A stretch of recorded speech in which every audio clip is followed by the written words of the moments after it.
Guys, good evening. So, biyahe na going Quezon. It's very dark here guys.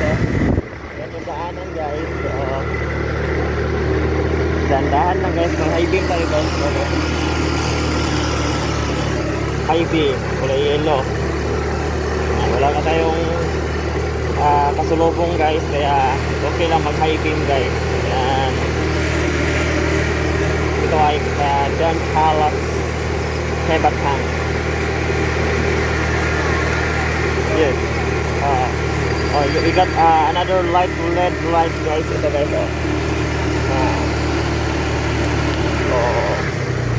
Yan guys. So, ingat tayo sa biyahe guys. Ingat tayo kasi maulan ang panahon guys. At medyo madulas yung mga daanan. So, good ride set tayo mga idol guys. So, ingat-ingat tayo.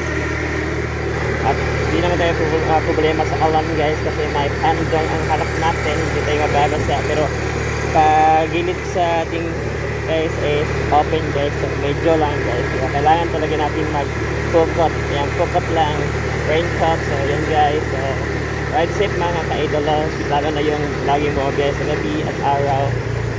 So thank you for listening and thank you for wasting your time on my video. So thank you guys.